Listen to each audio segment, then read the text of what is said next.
இறையேசுவில் அன்புமிக்க சகோதரர்களே, சகோதரிகளே, சிலுவை கிறிஸ்தவர்களாகிய நமது வாழ்வில் பிரிக்க முடியாத ஒன்று. சிலுவையினால் அன்றி நமக்கு மீட்பு இல்லை.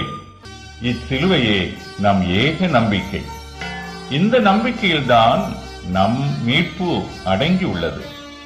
நம் ஆண்டவர் இயேசுப்பட்ட பாடுகளின் சிந்தனைகளை நம் உள்ளம் உருகும் வண்ணம் நமக்கு அளித்திருக்கும் கப்புச்சின் சபை அருட்தந்தை எசோபியஸ் அவர்களுக்கு நமது உளங்கனிந்த நன்றிகளை தெரிவித்துக் கொள்கிறோம். அவரது தியான சிந்தனைகள் இயேசுவின் பாடுகளில் நம்மை ஒன்றிக்க துணை புரியட்டும். ஆமீன்.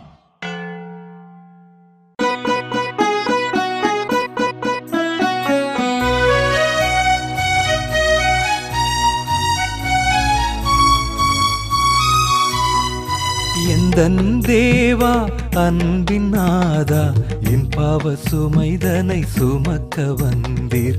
எந்தன் தேவா அன்பின் நாதா, என் பாவ சுமைதனை சுமக்க வந்தீர்.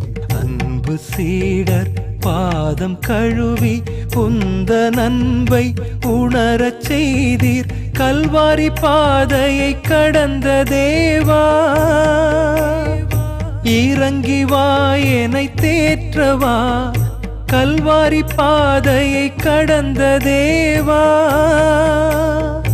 இறங்கி வா என்னை தேற்றவா. எந்தன் தேவா அன்பின் நாதா, என் பாவ சுமைதனை சுமக்க வந்தீர்.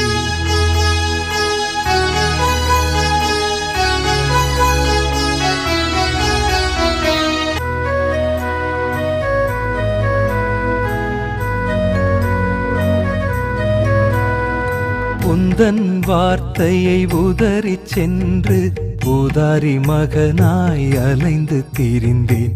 உந்தன் வார்த்தையை உதறி சென்று உதாரி மகனாய் அலைந்து திரிந்தேன். வா மகனே மகளே என்று,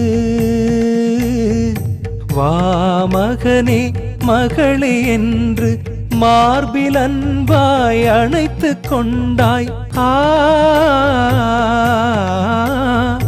உந்தன் பாசம் போதும் நாதா, எந்தன் கவலை மறைந்து போக. உந்தன் பாசம் போதும் நாதா, எந்தன் கவலை மறைந்து போக. எந்தன் தேவா அன்பின் நாதா, என் பாவ சுமைதனை சுமக்க வந்தீர்.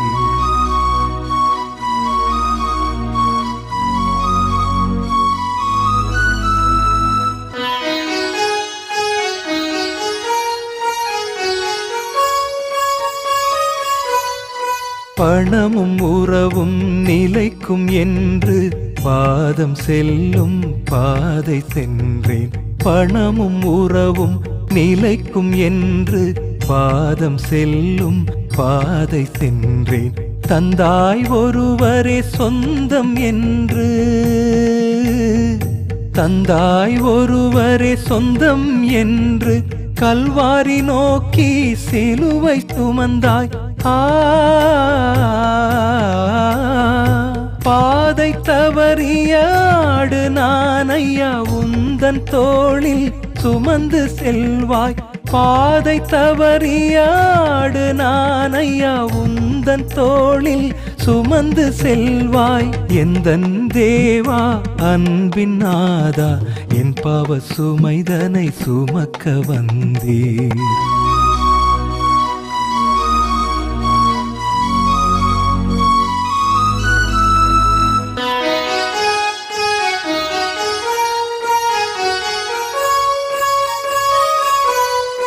உந்தன் கைகளில் எந்தன் பாதம் பயணம் செய்தது கிடைத்த வரமோ. உந்தன் கைகளில் எந்தன் பாதம் பயணம் செய்தது கிடைத்த வரமோ. இரக்கம் பெற்றான் நல்ல கள்வன், இரக்கம் பெற்றான் நல்ல கள்வன். எனக்கும் உண்டோ விண்ணக பரிசு. எந்தன் சிலுவையை ஒவ்வொரு ஒவ்வொரு நாளும் சுமந்து செல்ல அருளை பொழிவாய். எந்தன் சிலுவையை ஒவ்வொரு நாளும் சுமந்து செல்ல அருளை பொழிவாய். எந்தன் தேவா அன்பின் நாதா என் பாவ சுமைதனை சுமக்க வந்தீர். எந்தன் தேவா அன்பின் நாதா என் பாவ சுமைதனை சுமக்க வந்தீர். அன்பு சீடர் பாதம் கழுவி உந்தன் அன்பை உணரச் செய்தீர். கல்வாரி பாதையை கடந்த தேவா இறங்கி வா என்னை தேற்றவா. கல்வாரி பாதையை கடந்த தேவா இறங்கி வா என்னை தேற்றவா. எந்தன் தேவா அன்பின் நாதா என் பாவ சுமைதனை சுமக்க வந்தீர்.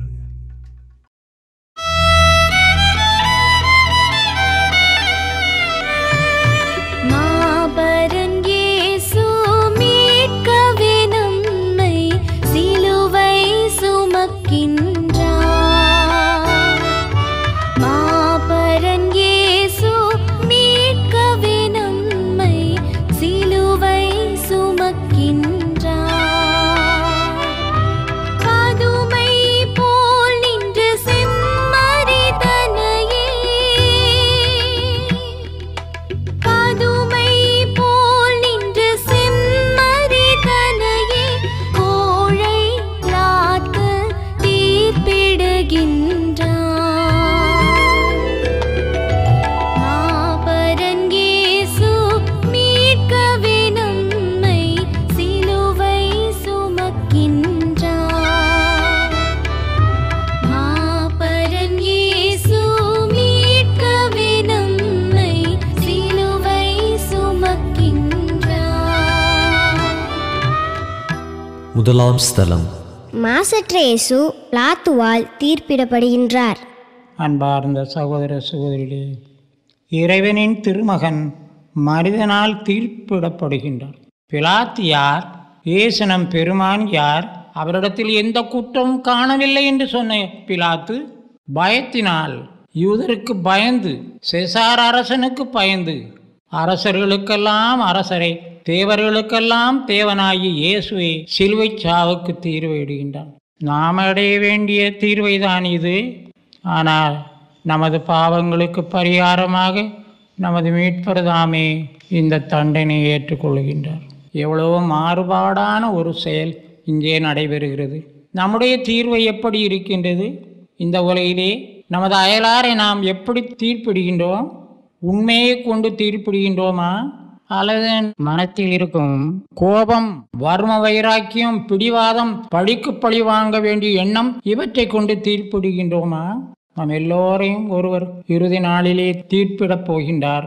ஆகவே தாறுமாறான தீர்வை யார் மீது நாம் விதிக்காதபடி எச்சரிக்கையாயிருப்போம். நாம் இரக்கம் காண்பிக்கவில்லை என்றால் நமது ஆண்டவரும் நமக்கு இரக்கம் காண்பிக்க மாட்டார்.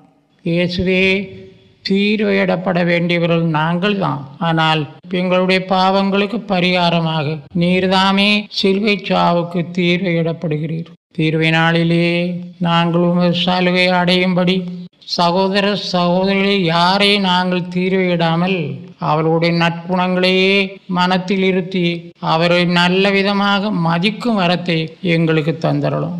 மாமரி தாயே, மிகவும் இரக்கமுள்ள தாயே, கிருபதை ஆபத்தின் மாதாவே, எங்களை அகோர தீர்வையில் என்று நீங்கள் காக்கும்படி நாங்கள் எங்கள் சகோதர சகோதரிகளுக்கு அன்போடு தீர்வையிட எங்களுக்கு வரத்தை பெற்றுக் கொடுங்கள்.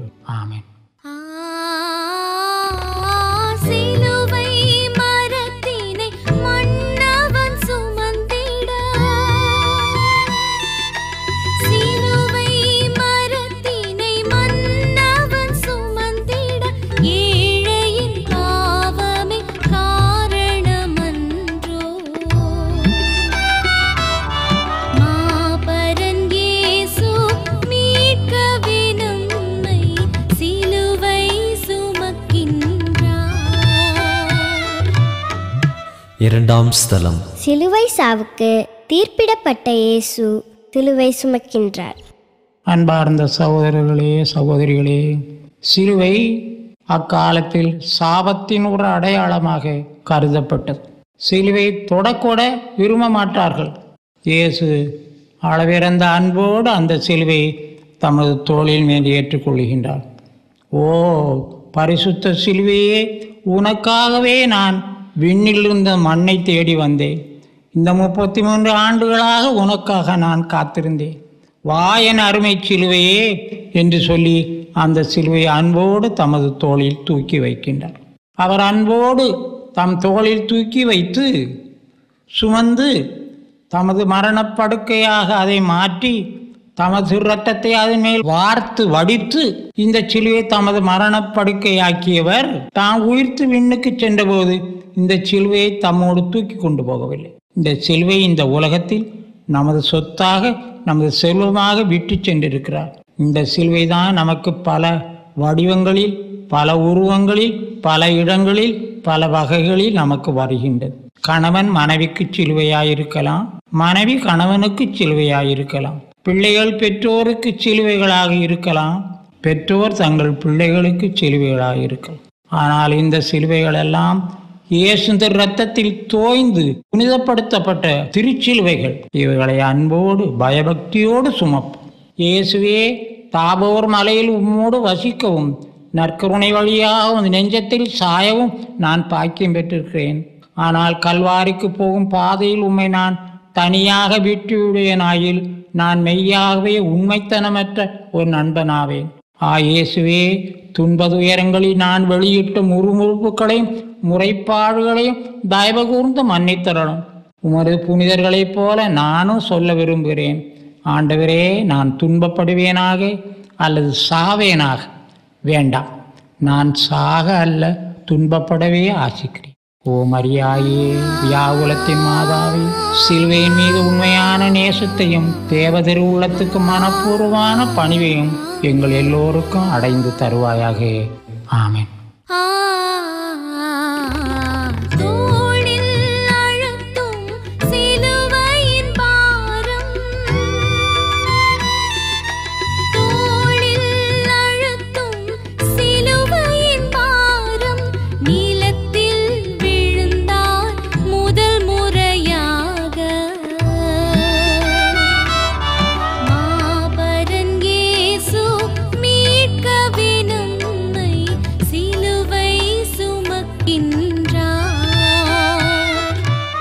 மூன்றாம் ஸ்தலம்.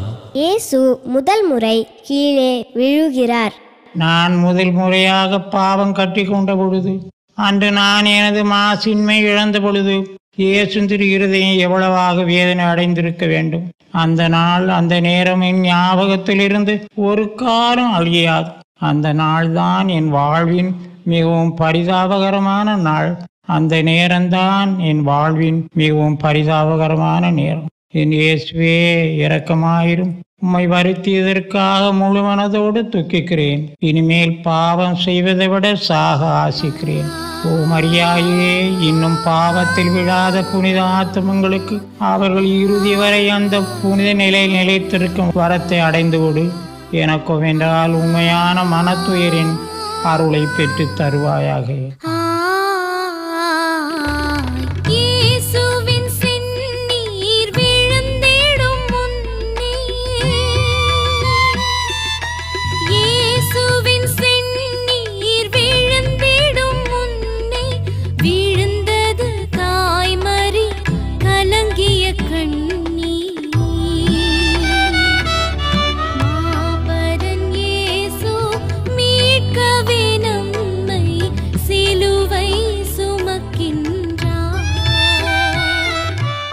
நான்காம் ஸ்தலம். இயேசுவின் விழிகளும் தாய் மரியாளின் விழிகளும் சந்திக்கின்றன. தன் மகன் மரிக்கும் முன் அவருடைய கண்களில் விழிக்க வேண்டும் என்று மாதா விரும்புகின்றார். ஆனால் எந்த பாதை வழியாக என் மகன் நடந்து சென்றார் அதை கண்டுபிடிக்க மரியாள் தயங்கவில்லை. ஏனென்றால் இயேசு நடந்து போன பாதையில் இரத்த கரைகள் காணப்பட்டன. இந்த இரத்த கரைகளை பார்த்ததும் மரியாள் புரிந்து கொண்டாள், இந்த வழியாகத்தான் என் மகன் போயிருக்கிறார். இறுதியாக தன் மகன் முன்னால் வந்து நிற்கின்றார். ஐயோ, இவரா என் மகன்? உருக்குலைந்தவராக பாரமான சிலுவையோடு அங்கே தள்ளாடி நடந்து போகின்றார். கண்ணீர் ததும்பிய கண்களோடு தன் அருமை மகனை உற்று நோக்குகின்றார். இயேசுவும் தமது கண்களை மறைத்த இரத்த கட்டிகளை தமது விரலால் துடைத்து கொண்டு தமது தாயை உற்று நோக்குகிறார். எவ்வளவோ வியாகுலம் நிறைந்த சந்திப்பு. இயேசின் மகா பரிசுத்த இருதயமே, உன்னை நான் மென்மேலும் அதிகமாக அன்பு செய்ய துணை புரிவாயாக. ஓ துயர நிறைந்த தாயே, உன் திருமகன் நீ இல்லாமல் தனியாக கொலைக்களத்துக்கு போக மாட்டார். நீ அவர் அருகில் இருந்தால் ஒழிய அவர் சாக மாட்டார். ஓ எனது மரண வேளையிலும் நீ என்னை தயவோடு சந்திக்க வருவாயாக. எனது அவஸ்தை சமயத்தில் எனக்கு நீ ஆறுதல் அளிப்பாயாக. என்னை தைரியப்படுத்துவாயாக. எனக்கு அடைக்கலமாகவும் பலமாகவும் இருப்பாயாக. ஆமென். சிலுவை பயணத்தின் துயரினை பகிர்ந்திட, சிலுவை பயணத்தின் துயரினை பகிர்ந்திட அயலான் சீமோன் முன் வருகின்றார். மாபரன் இயேசு மீட்கவெனும் நம்மை சிலுவை சுமக்கின்றார். ஐந்தாம் ஸ்தலம். இயேசுவுக்கு சீமோன் உதவிட முன் வருகின்றார். இயேசுவின் பரிதாபகரமான நிலையை பார்த்து யூதர்கள் பயப்படுகிறார்கள். கல்வாரி முகட்டை அடைவதற்கு முன்னால் வழியில் இயேசு இறந்து விடுவாரோ என்று பயப்படுகின்றார்கள். ஆகவே அங்குமெங்கும் சுற்றி பார்த்தார்கள். சிரேன் ஊரானாகி சீமோன் வேலை முடிந்து களைத்து போய் வந்து கொண்டிருந்தார். அவர் மேல் பாய்ந்து அவரை கட்டாயப்படுத்தினார்கள். ஒருவேளை அவருடைய கையிலிருந்து தப்பித்து கொள்ள சீமோன் வழி தேடினார், முடியவில்லை. ஆகவே கட்டாயத்தினால் அவர் இயேசுவுக்கு பின்னால் வந்து இயேசுவின் சிலுவையை தொட்டு தமது தோளிலே தூக்கி வைத்தார். இயேசு சிலுவையை தொட்டதுதான் தாமதம். அவருடைய மனம் முழுவதும் மாறியது. மகிழ்ச்சி கொள்ள துவக்கினார். என் மீட்பரின் சிலுவையை சுமக்க எனக்கு கிடைத்த பாக்கியமே பாக்கியம். ஆகவே எல்லா சிலுவைகளும் இயேசுவின் தொடுதலால் அவருடைய திருத்தோளால் புனிதப்பட்டு திருச்சிலுவைகளாக மாறி இருக்கின்றன. எனவே நமது குடும்ப வாழ்க்கையிலே நமக்கு வரும் சிலுவைகளை நாம் அன்போடு ஏற்றுக்கொள்வோம். என் ஆன்மாவே, நீ உன் மீட்பருக்கு ஒரு பிறர் அன்பு பணி செய்து அவர் தமது சிலுவையை சுமக்க அவருக்கு உதவி புரிய மாட்டாயா? நீ எந்த ஊரில் எந்த நிலையில் என்ன வேலை செய்தாலும் சரி, நீ இயேசுவால் அனுப்பப்பட்ட ஒரு சீரேன் ஊரான். இயேசு தமது மரணத்தால் ஈடேற்றிய ஆத்துமங்களுக்கு மீட்பின் அருட்கொடைகள் பொழியப்பட நீ உனது வேலையாலும் ஜபத்தாலும் தவ முயற்சியாலும் முன்மாதிரியாலும் உதவி செய்ய வேண்டும். என் இயேசுவே இரக்கமாயிரும். பிறர் அன்புக்கு மாறாக நான் புரிந்த பாவங்களை பொறுத்தருளும். ஓ மரியாயே, எங்கள் எல்லோருக்கும் எங்கள் அயலார் மட்டில் உண்மையான அன்பையும் அனுதாபத்தையும் அடைந்து தருவாயாக. ஆமென். நேசரின் முகத்தை வெரோனிக்காள் துடைத்தாள். நேசரின் முகத்தை வெரோனிக்காள் துடைத்தாள். பாச முகமதில் பதிந்ததே பரிசா.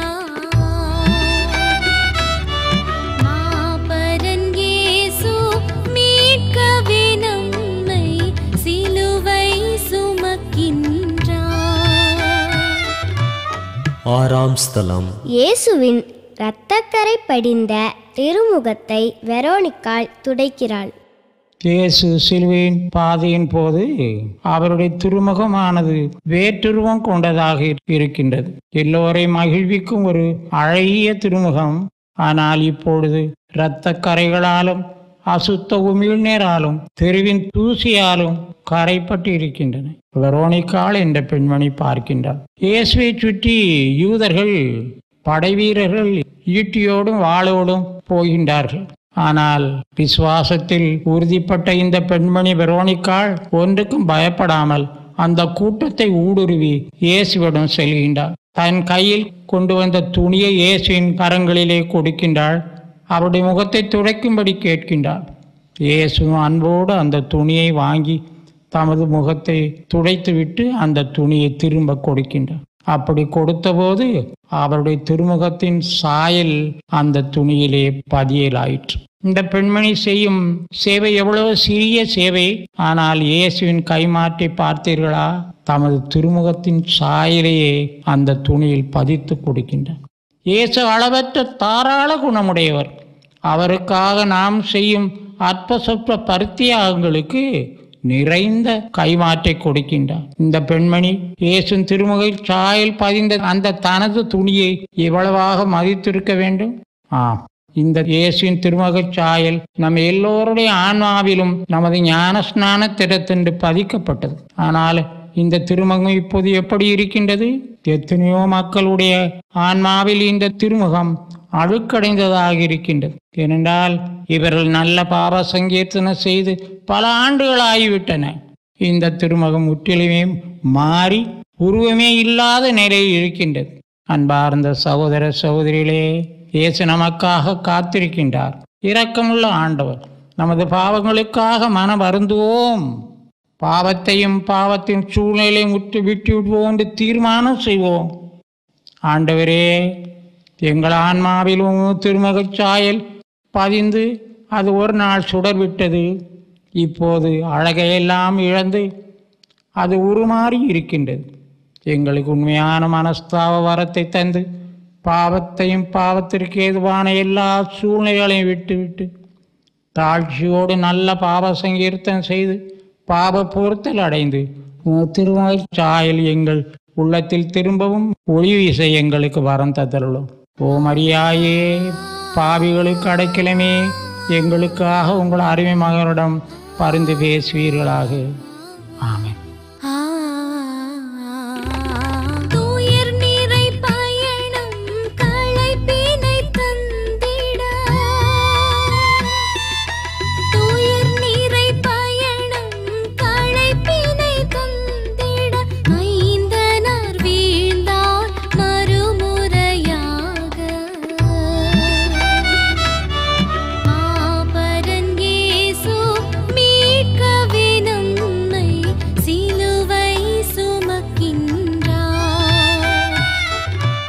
ஏழாம் ஸ்தலம். சிலுவையின் பாரம் தாங்காமல் இயேசு 2ஆம் முறை கீழே விழுகிறார். நான் திரும்ப திரும்ப கட்டிக்கொள்ளும் பாவங்கள் அவரை திரும்ப திரும்ப தரையில் விழத்தாட்டுகின்றன. ஓ ஆன்மாவே, இதோ பார் உன் மீட்பரை. நீ அவரை நேசிக்க வேண்டும் என்று அவர் உன் முன்பாக விழுந்து முழந்தாட்படியிட்டு உன்னை கெஞ்சி கேட்கிறார். இதோ சிருஷ்டிகர் தன் சிருஷ்டியின் முன்னால் முழந்தாட்படியிடுகிறார். நீதிபதி குற்றவாளியின் முன்பாக முழந்தாட்படியிடுகிறார். அகில லோக தேவன் அகங்கார அடிமையின் முன்பாக முழந்தாட்படியிடுகிறார். தாழ்ச்சி நிறைந்த என் இரட்சகரே, என் மீது இரக்கமாயிரும். இது உமது துணையால் நான் தீர்மானம் செய்கிறேன். இனிமேல் நான் ஒருபோதும் பாவம் செய்ய மாட்டேன். ஓ மரியாயே, ஆண்டவரின் தாழ்ச்சியினது அடிமையானவளே, உண்மையான தாழ்ச்சியின் உடையவும் இறுதி வரை அருளில் நிலைக்கும் வரத்தையும் எங்கள் எல்லோருக்கும் அடைந்து தருவாயாக. ஆமென்.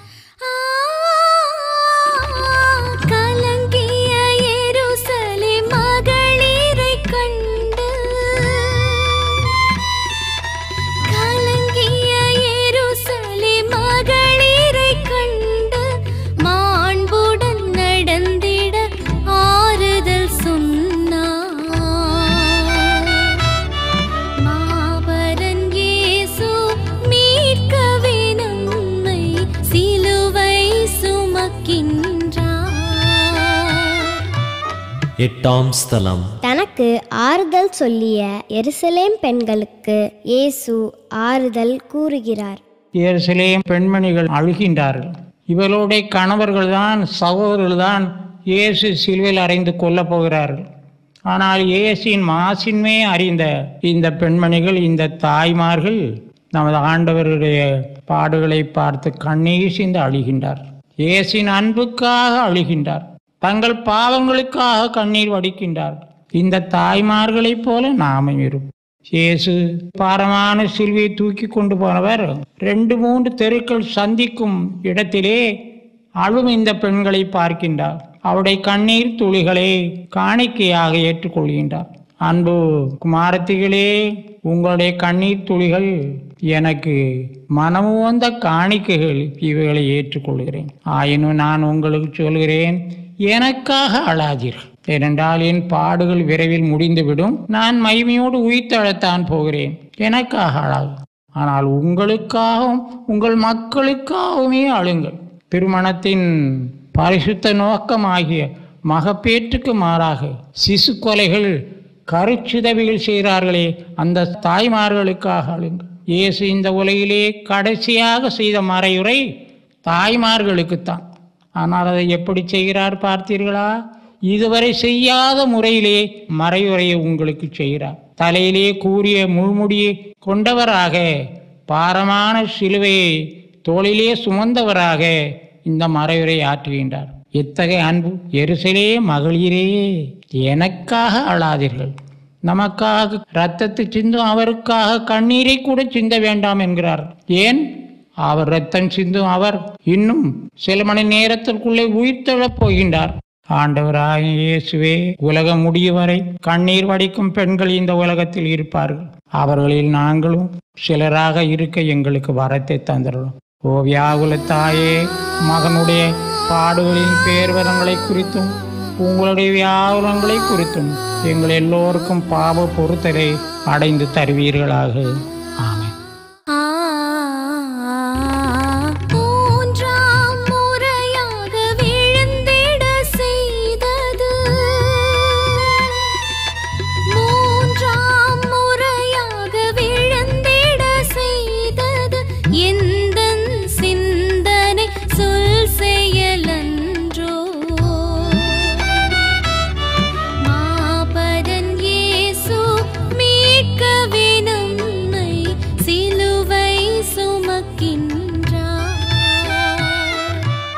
ஒன்பதாம் ஸ்தலம். வீரர்களின் அடி இயேசுவை 3ஆம் முறை கீழே தள்ளுகிறது. இயேசு மும்முறை விழும் இவ்வீழ்ச்சிகளின் ரகசியத்தை நான் அறிவேனா? எனது 3 விதமான பாவங்களுக்காக அவர் மும்முறை கீழே விழுகிறார். நான் என் சிந்தனையால், என் சொல்லால், என் செயலால் புரிந்த பாவங்களுக்காக, இறைவனுக்கு விரோதமாய், புறத்தியாருக்கு விரோதமாய், எனக்குத்தானே விரோதமாய் நான் புரிந்த பாவங்களுக்காக, என் இளமையில், என் வாலிபத்தில் நான் புரிந்த பாவங்களுக்காக, என் பாவமே, என் பாவமே, என் பெரும் பாவமே. சுவாமி எங்களை மன்னியும். சுவாமி எங்கள் மீது இரக்கமாயிரும். சுவாமி உமது இந்த மக்களை தண்டியாதையும். இறுதி வரை அருள்நிலை நிலைத்திருக்கும் வரத்தை எங்களுக்கு அடைந்து தருவாயாக. ஓ கிருபாகரியே, ஓ தயாபரியே, ஓ பேரின்ப ரசமுள்ள கன்னிமாமரியாயே. ஆமென்.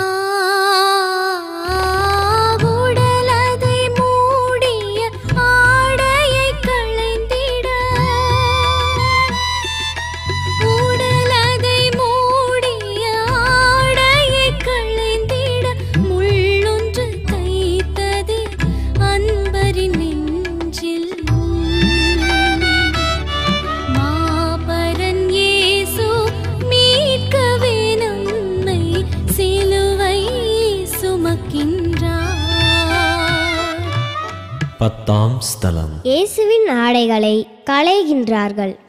ஓநாய்கள் ஆட்டுக்குட்டி மேல் பாய்வது போல யூத வீரர்கள், காவலர்கள் அவர் மேல் பாய்கின்றார்கள். அவருடைய உடையை கழற்றுகின்றார்கள். அவர் உடுத்தி இருந்த ஆடையின் மீது சீட்டு போட்டு அதையும் எடுத்து கொண்டார்கள். இப்போது ஒரு ஆடையை அணிந்து கொண்டு சிலுவையில் சாகப் போகின்றார். இந்த உடையும் அவர்கள் கழற்றுகின்றார்கள். எவ்வளவோ வருத்தமான ஒரு காரியம். அவர் சிந்திய இரத்தத்தோடு, அவருடைய காயங்களோடு இந்த உடை ஒட்டி இருக்கின்றது. ஆகவே பலவந்தமாகத்தான் இந்த உடையை கழற்றுகின்றார்கள். அப்படி கழற்றிய போது ஆட்டுக்கு தோல் உரிப்பது போல் ஆயிற்று. அவருடைய காயங்களெல்லாம் திறக்கப்பட்டு இந்த யூதர்களுடைய அவரை அவமானப்படுத்தும் இந்த பாவியுடைய கண்களிலே உடையிழந்து நிற்கின்றார். அன்பார்ந்த சகோதர சகோதரிகளே, தீர்வை நாளிலே நாம் அருளை இழந்து அம்மனமாய் நிற்காதபடி ஆண்டவர் தமது இரத்தத்தால் நம்மை உடுத்தும்படி அவரை கெஞ்சி மன்றாடுவோம். கற்பின் தேவனான இயேசு மக்களுக்கு முன்பாக நிர்வாணமாய் நிறுத்தப்பட்டிருக்கிறார். இரக்கம் வைத்தருளும் இயேசுவே, இரக்கம் வைத்தருளும். உமது பரிசுத்த அடக்க ஒடுக்கத்தை விதம் அவமானப்படுத்தும் வெட்கத்துரிய அந்த மோக பாவங்களுக்காக, குறிப்பாக திருமணம் செய்த பிறகு கூட தம்பதிகள் கட்டிக்கொள்ளும் விபச்சாரம் என்ற தோஷத்திற்காக நான் இரத்த கண்ணீர் சிந்த கிருபை புரிவீராக. நானே ஒருவேளை தள்ளுண்டவனாய் போகாதபடி என் உடலை தண்டித்து கீழ்ப்படுத்துவேன். உனது பழுதற்ற கன்னிமை ஆவல உற்பவத்தை நினைவு கூர்ந்து, ஓ பரிசுத்த கன்னிகையே, கன்னி தாயே, என் உள்ளத்தையும் உடலையும் என் இருதயத்தையும் கற்புள்ளவைகளாக காப்பாற்றுவாயாக. சிலுவை என்ற உன்னத பீடத்தில், சிலுவை என்ற உன்னத பீடத்தில் பலி பொருளாக சாய்த்தார் தன்னையே. மாபரன் இயேசு மீட்கவே நம்மை சிலுவை சுமக்கின்றார். 11ஆம் ஸ்தலம். காயமான இயேசுவின் கைகளையும் கால்களையும் சிலுவையில் அறைகிறார்கள். சேசின் திருவுடை கழற்றப்பட்டதும் அவராகவே போய் சிலுவையில் படுக்கின்றார். அத்தியந்த நித்திய குரு பீடத்தை சுமந்து கொண்டு வந்தார். அந்த பீடத்தில் தம்மை கிடத்துகின்றார். மரணம் மட்டும் கீழ்ப்படிந்த இயேசு கையை ஒழுங்காக நீட்டி இயேசு நீட்டி கொடுக்கின்றார். 2 கைகளிலும் கூரிய ஆணிகள் அறையப்படுகின்றன. நான் நமது கைகளால் கட்டி கொண்ட பாவங்களுக்கு ஆண்டவர் பரிகாரம் செய்கின்றார். குற்றமில்லாத மனிதனை இந்த கைகளால் நாம் அடித்தோமா, கேவலப்படுத்தினோமா? இயேசு பரிகாரம் செய்கின்றார். நோயில் பூசுதல் மறிப்பதற்கு மேல் நமக்கு கொடுக்கப்படும் ஒரு அருட்சாதனம் இது. கை கால் கண்களால் கட்டிக்கொண்ட பாவங்களுக்கு குருவான அந்த வேளையிலே திரு எண்ணெய் பூசுகின்றார். நமது கைகளில் பூசும்போது என்ன கூறுக, ஆண்டவரே இவன் கைகளால் கட்டி கொண்ட பாவங்களை மன்னித்தருளும். கால்களால் கட்டி கொண்ட பாவங்களுக்கு ஆண்டவரே பாவங்களை மன்னியும். ஞாயிற்றுக்கிழமை பூசைக்கு நடந்து வர நமக்கு பலம் இருந்தும் வாய்ப்பு இருந்தும் வசதி இருந்தும் இந்த கால்களை பயன்படுத்தாமல் வீட்டிலே கிடந்தோமா அல்லது வேறு எங்கேயோ சென்றோமா, அதற்காக ஆண்டவர் பரிகாரம் செய்கின்றோம்.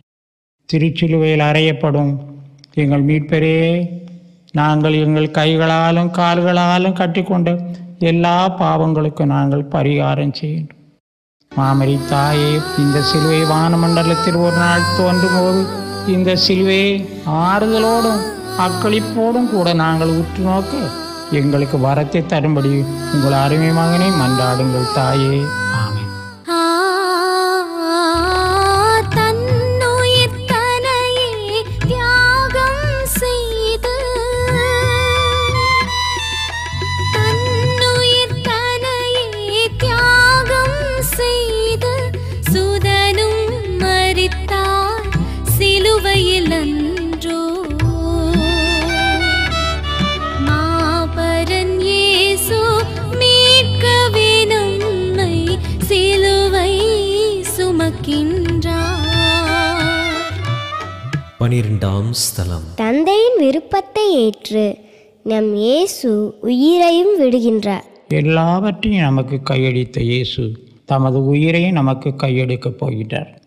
என் இறைவா, என் இறைவா, ஏன் என்னை கை நெகிழ்ந்தீர்?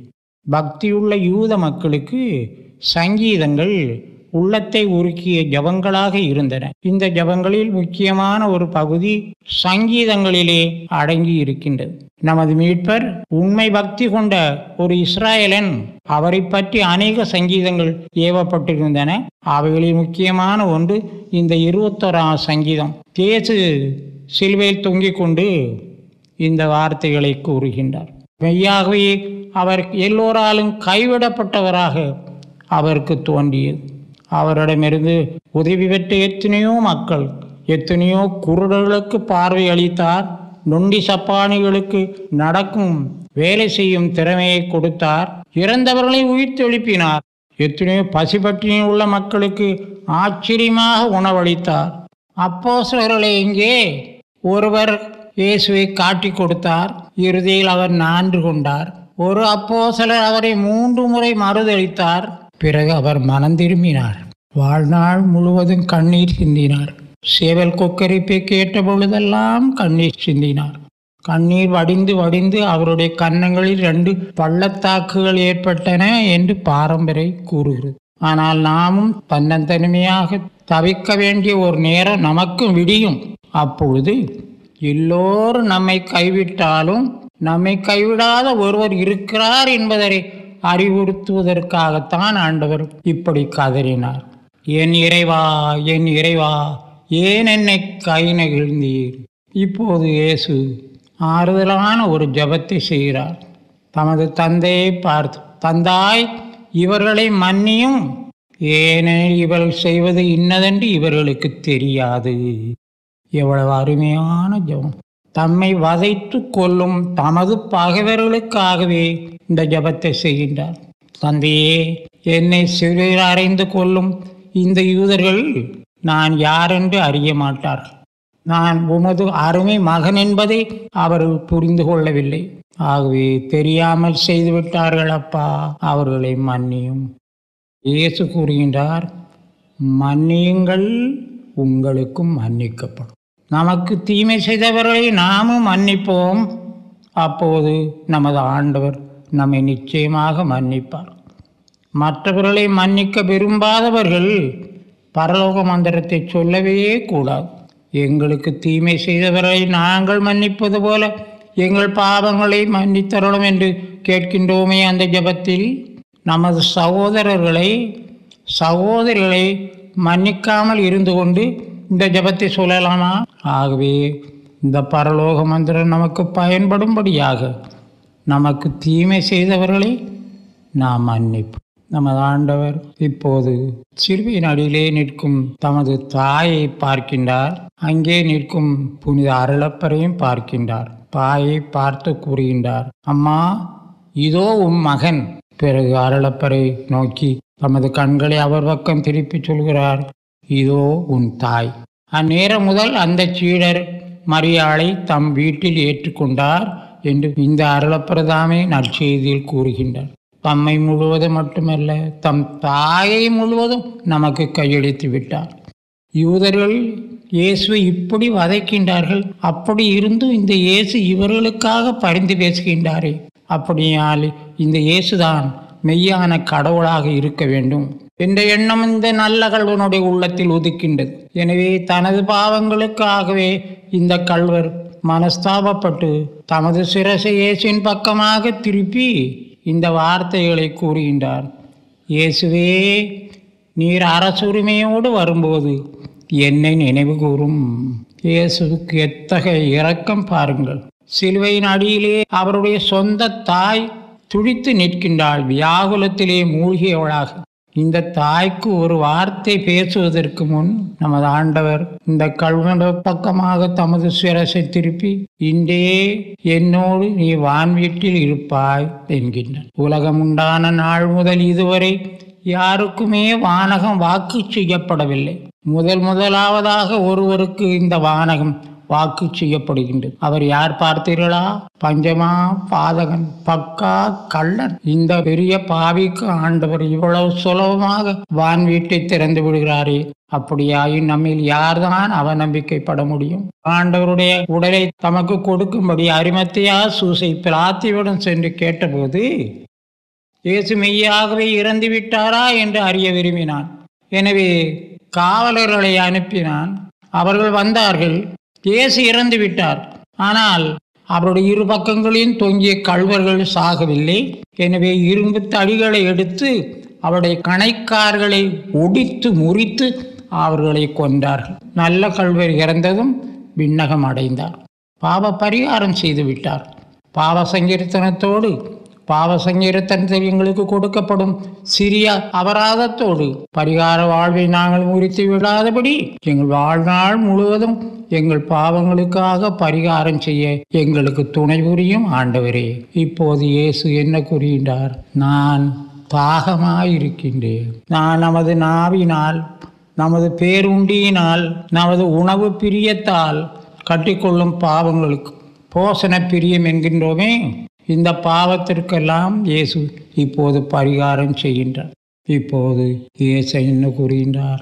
தந்தாய், உமது கரங்களில் என் ஆன்மாவை ஒப்படைக்கின்றேன். தந்தையிடமிருந்து வந்தார், தந்தையிடம் திரும்பவும் செல்கின்றார். இப்பொழுது கூட அவருடைய அன்பு முழுமையாக முடிந்து போகவில்லை. இன்னும் என் மக்களுக்கு கொடுக்க என்னிடம் ஏதாவது இருக்கின்றதா? ஆம், இறந்த என் இருதயத்தில் இன்னும் சில துளி ரத்தமும் தண்ணீரும் இருக்கின்றது. இதை நான் ஏன் வைத்துக் கொள்ள வேண்டும்? செந்தூரியன் ஒருவன் வருகின்றான், ஈட்டியோடு வருகின்றான். நமது ஆண்டவர் திருவிழாவை ஈட்டியால் குத்தி திறக்கின்றார். இறுதியாக அந்த இருதயத்தில் தங்கியிருந்த கடைசி துளி ரத்தமும் தண்ணீரும் அதுவும் பீரிட்டு பாய்கின்றது. இவருடைய பெயர் லொஞ்சி. இவருக்கு கண்ணில் ஒரு நோய் இருந்தது, கண் பார்வை மங்கி இருந்தது.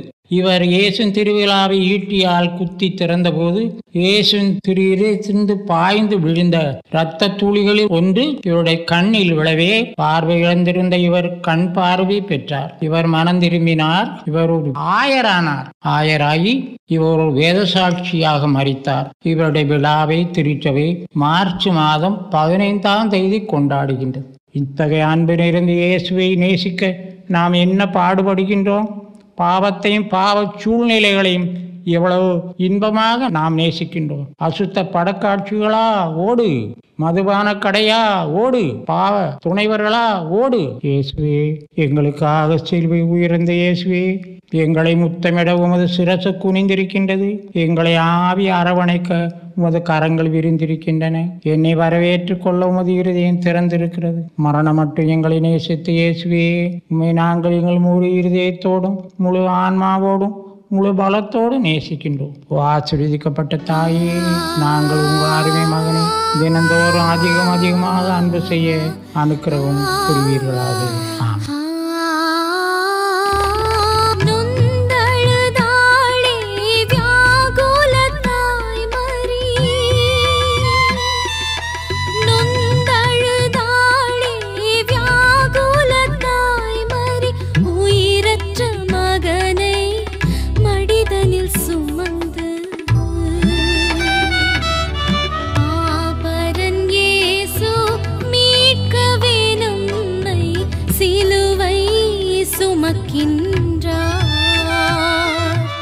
பதிமூன்றாம் ஸ்தலம். இயேசுவின் திருவுடலை தாய் மரியாளின் மடியில் கிடத்துகிறார்கள். இயேசு உயிர் துறந்ததும் நடைபெறும் காரியங்கள் நமக்கு ஆச்சரியத்தை கொடுக்கின்றன. சூரியன் தன் ஒளியை மறைத்து பூமி எங்கும் இருட்டை பரப்பியதை விட்டு விடுவோம். நடந்த பூமி அதிர்ச்சியையும் கல்மலைகள் பிளந்து கற்கள் உருண்டதையும் நிறுத்தி விடுவோம். ஆலயத்தின் திரை 2ஆக கிழிந்ததையும் மறந்து விடுவோம். அங்கே நின்ற மக்கள் கூட்டம் தங்கள் மார்பில் அரைந்து கொண்டு ஓட்டம் பிடித்ததையும் விட்டு விடுவோம். ஆனால் இதைவிட ஆச்சரியமான காரியங்கள் நடைபெறுகின்றன. இயேசு உயிர் துறந்ததும் யூதர்களுக்கு பயந்து வெகு தூரத்தில் நின்று கொண்டிருந்த பெண்மணிகள் தைரியமாக சிலுவை நெருங்கி வருகிறார்கள். ரகசியமாகவே இயேசுவின் சீடர்களாயிருந்த அரிமத்தியா, சூசையும் நிக்கோதேமுசும் நாங்கள் இயேசு சீடர்களான் என்று தங்கள் நெஞ்சை தட்டி கொண்டு சிலுவையின் அருகாமையில் வருகின்றார்கள். அதே சமயத்தில் மரியாளின் உள்ளத்தில் ஒரு பெரிய பயம் ஊசலாடுகின்றது. என்ன பயம்? சிலுவையில் உயிரிழந்த என் மகனுடைய உடலுக்கு இந்த யூதர்கள் இன்னும் தீங்கு செய்வார்களோ? ஆகவே அரிமத்தியா சூசையை கெஞ்சி கேட்கின்றார், நமது ஆண்டவரை சிலுவையிலிருந்து இறக்கி விரைவில் அடக்கி விடுவோம். அரிமத்தியா சூசையும் விரைந்து போகின்றார். ஆனால் பிலாத்துவிடம் சென்ற அவர் உயிரிழந்த இயேசுவின் உடலை எங்களுக்கு தர வேண்டும் என்று கேட்கின்றார். கேட்டதை பெற்றுக் கொள்கின்றார். உடனே அரிமத்தியா சூசை நிக்கோதேமுஸ் என்பவரோடு ஒரு ஏணியை தூக்கி கொண்டு வருகிறார்கள். இருவரும் ஏணியை சிலுவையிலே சாய்த்து விட்டு தெண்டனிட்டு இயேசுவை ஆராதிக்கின்றார். பிறகு அரிமத்தியா சூசை ஏணியிலே ஏறுகின்றார். பயபக்தியோடு சிலுவையில் ஆண்டவரின் சிரசில் சூட்டப்பட்ட முள்முடியை கழற்றுகின்றார். அதை கீழே கொடுக்கின்றார். அதை சீடர் வாங்கி மரியாளின் கையிலே கொடுக்கின்றார். சிலுவையில் மறைத்த மனிதனுடைய உடலை தொடுகிறவன் தீட்டுப்பட்டான். ஆனால் அந்த சட்டம் இப்போது தவிடுபடியாகிவிட்டது. சிலுவையில் இருந்த இயேசுவின் உடலை தொடுகிற ஒவ்வொருவனும் இந்த தொடுதலால் புனிதமடைகின்றான், புனிதனாக மாறுகின்றான். சிலுவின் ஒரு கையில் சேசின் ஒரு கரத்தில் அறையப்பட்ட ஆணியை அவர் பிடுங்குகின்றார். அரிமத்தியா சூசை அதையும் கீழே கொடுக்கின்றார். மரியாள் அதை வாங்குகின்றாள். இனி மறுகையில் அறையப்பட்ட ஆணியை பிடுங்கும் போது என்ன நேரிடும்? இயேசு திருவுடல் முன்னால் சாயும். அப்படி சாய்ந்த போது அரிமத்தியா சூசை இயேசுவை தமது நெஞ்சோடு அணைத்து கொண்டார். எவ்வளவு பேறு பெற்ற மனிதன் அவன்! இயேசு திருவுடலை தன் நெஞ்சோடு அணைத்துக் கொள்கிறார் அரிமத்தியா சூசை. நாம் திவ்ய நற்கனை உட்கொள்ளும் போது இயேசுவின் இருதயமும் நமது இருதயமும் ஒன்றோடொன்று சந்திக்கின்றது. நாம் உண்மையான ஆறுதலை அடைகின்றோமா? விசுவாசிகளுக்கு இந்த ஆறுதல் இப்போது பரிவட்டத்தை போடுகின்றார்கள். சிலுவையின் மீது கீழே நிற்கின்ற நிக்கோதேமோஸ் இயேசுவின் காலில் அறையப்பட்ட ஆணியை பிடுங்குகின்றார். இப்போது இயேசுவை சிலுவையிலிருந்து இறக்குகின்றார். எல்லோரும் இறக்கி மரியாளின் மடியிலே கிடத்துகின்றார். மரியாள் தன் அருமை மகனோட உடலை பார்க்கின்றார். உடனேதானே அவளுடைய எண்ணம் பெத்லகேமுக்கு பறந்து செல்கின்றது. ஏறக்குறைய 33 ஆண்டுகளுக்கு முன்னால் தன் மடியில் தவழ்ந்த அந்த அழகிய பாலகனுக்கும் இப்போது உருக்குலைந்து துண்டு துண்டாக கிழிந்து தன் மடியில் கிடக்கும் வாலிப மகனுக்கும் எவ்வளவோ பாரதூர வேட்பார். மகனே, உன்னை இந்த கோலப்படுத்தியது யார்? இயேசு சிரசில் இருந்த முழுமுடி கலற்றப்பட்டாலும் ஆங்காங்கு சில முட்கள் நெற்றியில் இருக்கின்றன.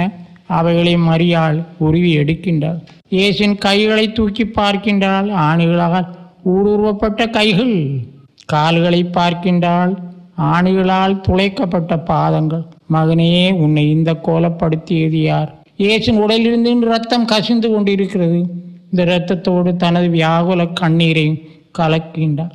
இரத்தமும் கண்ணீரும் வழிந்தோடும் கல்வாரி காட்சி. இயேசுவின் பாடுகளும் மரியாளின் நேசமும் கூறுகின்ற நேசத்தின் சாட்சி. இந்த தாய்க்கு நாம் என்ன கைமாறு செலுத்துவோம்? இந்த தாயின் பாதங்களில் நாம் இப்போது விழுந்து அவள் மடியில் கிடக்கும் அருமை மகனுடைய முகத்தை பார்த்து நம்மை ஏற்றுக்கொள்ளும்படி மன்றாடுவோம்.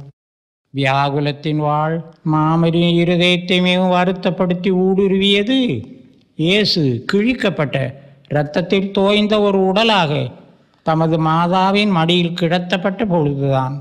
கல்வாரியின் பரிதாபத்துக்குரிய இந்த மாலை காட்சிதான் மாமரியின் முதன்மையான புண்ணிய திருத்தலம் ஆயிற்று. அன்று மாலை முதல் இதுவரை சிலுவை சுமக்கும் எல்லா கிறிஸ்தவர்களும் இந்த திருத்தலத்துக்கே விரைந்து போகிறார்கள். தங்களுடைய எல்லா தேவைகளிலும் வியாகுலத்தின் இந்த மாதாவையே தேடி ஓடுகிறார்கள். பரதேசிகளாகி ஏவையின் மக்கள் இவளையே பார்த்து கூப்பிடுகிறார்கள். இந்த கண்ணீர் கணவாயிலே நின்று பிரலாவை தழுது இவளை நோக்கியே பெருமூச்சு விடுகிறார்கள். ஓ துயரப்படுவோரின் தேற்றரவே, நானும் அலை கழிக்கப்பட்டு அங்கலாய்க்கும் பொழுது உன்னிடம்தான் ஓடி வருவேன். நீ எனது மாதாவாக இருக்கும் பொழுது நான் ஒரு காலம் கவலையுற மாட்டேன். ஆமென்.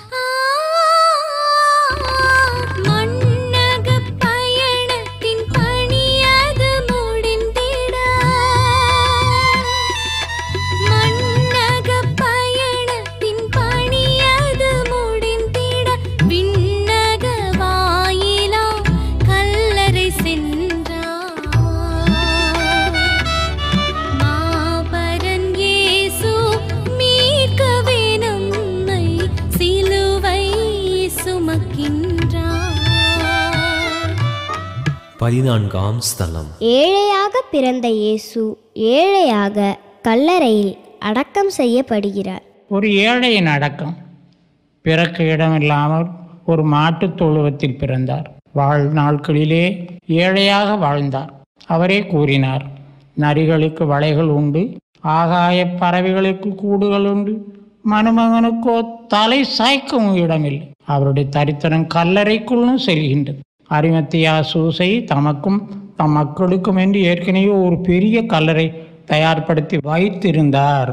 அதில் ஒரு பாகத்தை தான் உங்கள் ஆண்டவருக்கு தர்மமாக கொடுக்கின்றார். ஓ தரித்திரம் என்ற என் திருமதியே, உன்னை தற்பரன் காப்பாராக என்று கூறிய அசிசி பிரான்சிஸ் எவ்வளவு பேர் பெற்றவர். கல்லறைக்குள்ளும் இயேசுவின் தரித்திரம் செல்கின்றது.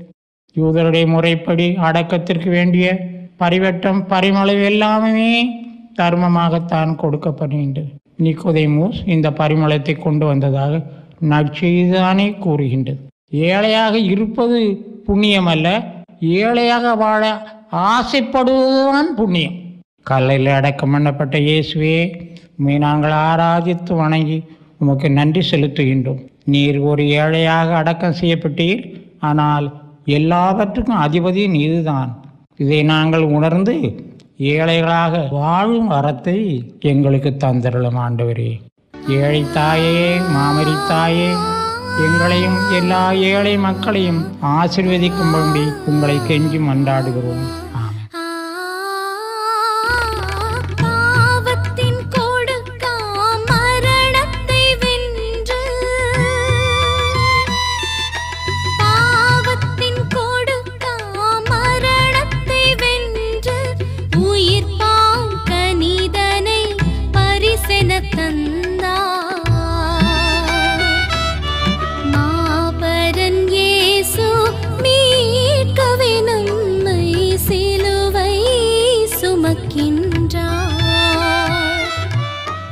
பதினைந்தாம் ஸ்தலம். நம் விசுவாசம் வீணாகவில்லை, இயேசு உயிர்த்து விட்டார்.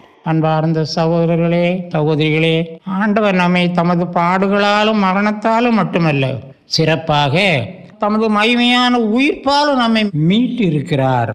சின்ன பிரதாமே கூறுகிறார், இயேசு சாவிலிருந்து உயிர்த்தெழவில்லை என்றால் எங்களுடைய போதனை வெறுமையானது, உங்கள் விசுவாசம் பொருளற்றது என்கின்றார். யூத பெரியார் பிலாத்துவிடம் ஓடி போனார்கள். ஓடிப்போய் சொல்வார்கள், அவன் உயிரோடு இருந்தபோது தான் மரித்த 3ஆம் நாள் உயிர் தெழுவதாக கூறியிருக்கிறான். அவனை அடக்கி விட்டார்கள். அவருடைய சீடர்கள் உடலை திருடிவிட்டு அவர் உயிர்த்து விட்டார் என்று சொல்ல போகிறார்.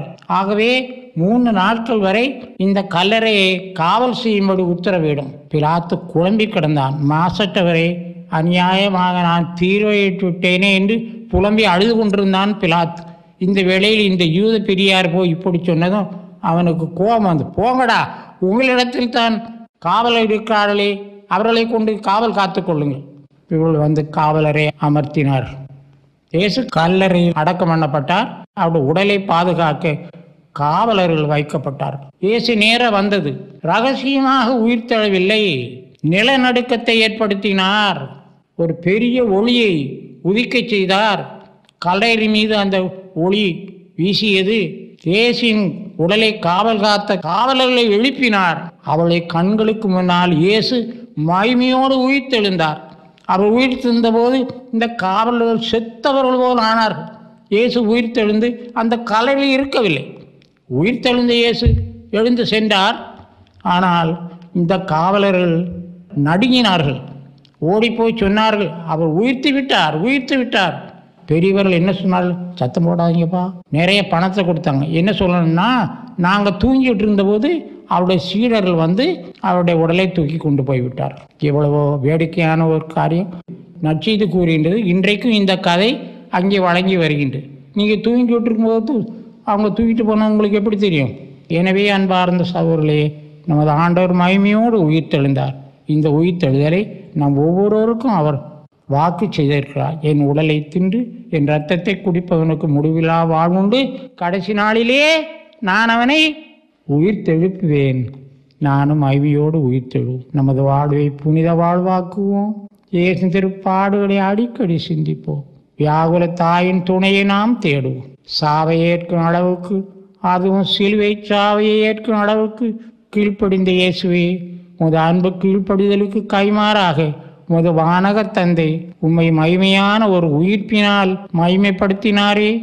விண்ணிலும் மண்ணிலும் பாதாளத்திலும் எல்லோராலும் அடிபணிந்து ஆராதிக்கப்பட வேண்டிய ஒரு திருப்பெயரை உமக்கு கொடுத்தாரே. நாங்கள் இனிமேல் உமக்கு உமது திருச்சபைக்கும் பணிந்து வாழ்வோம். மாமரி தாயே, மனங்களி கூறுவாய். அல்லேலூயா. ஏனும் திருமகன் தாம் உரைத்தவாறே உயிர்த்தெழுந்தார். எங்களுக்கு அவரை மன்றாடி அவருடைய மகிமையான உயிர்ப்பிலும் எங்களுக்கு பங்கு பெற்று தருவாயாக. ஆமென்.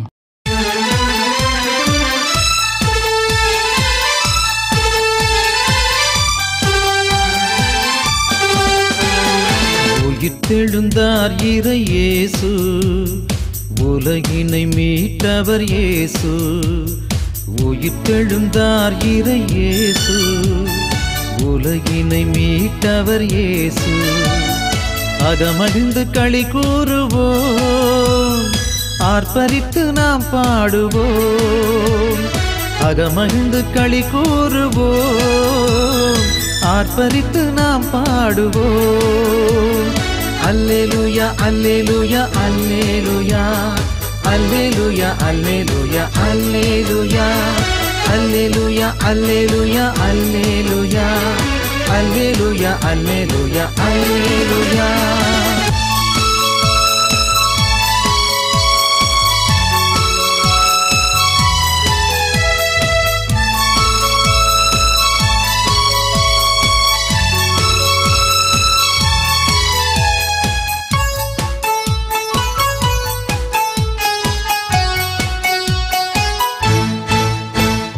தந்தையின் விருப்பம் தன் பணி என்று தம்மை சிலுவையிலே பலி செய்தார். தந்தையின் விருப்பம் தன் பணி என்று தம்மை சிலுவையிலே பலி செய்தார். பாவத்தை வென்று புது வாழ்வு தந்து வாழ்ந்திட நம்மை அழைக்கின்றார். எம் விசுவாசம் வீணாகுமோ? ஆண்டவர் சொன்னபடி உயிர் தெழுந்தார். எம் விசுவாசம் வீணாகுமோ? ஆண்டவர் சொன்னபடி உயிர் தெழுந்தார். அல்லேலூயா அல்லேலூயா அல்லேலூயா அல்லேலூயா அல்லேலூயா அல்லேலூயா அல்லேலூயா அல்லேலூயா அல்லேலூயா அல்லேலூயா அல்லேலூயா அல்லேலூயா.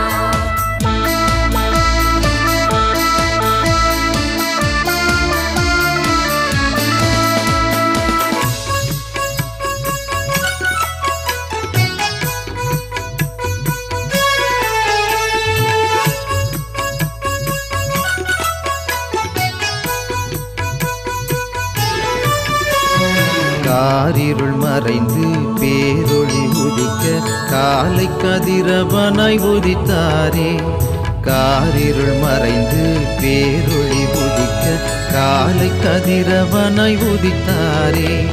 பாறைகள் பிளந்தன வானவர் சூழ மாபரன் இயேசு உயிர் தெழுந்தார். எம் விசுவாசம் வீணாகுமோ? ஆண்டவர் சொன்னபடி உயிர் தெழுந்தார். எம் விசுவாசம் வீணாகுமோ? ஆண்டவர் சொன்னபடி உயிர் தெழுந்தார். அல்லேலூயா அல்லேலூயா அல்லேலூயா அல்லேலூயா அல்லேலூயா அல்லேலூயா. உயிர் தெழுந்தார் இறை இயேசு, உலகினை மீட்டவர் இயேசு. உயிர் தெழுந்தார் இறை இயேசு, உலகினை மீட்டவர் இயேசு. அகமகிழ்ந்து களி கூறுவோம், ஆர்ப்பரித்து நாம் பாடுவோம். அகமகிழ்ந்து களி கூறுவோம், ஆர்ப்பரித்து நாம் பாடுவோம். அல்லேலூயா அல்லேலூயா அல்லேலூயா அல்லேலூயா அல்லேலூயா அல்லேலூயா அல்லேலூயா அல்லேலூயா அல்லேலூயா அல்லேலூயா அல்லேலூயா அல்லேலூயா.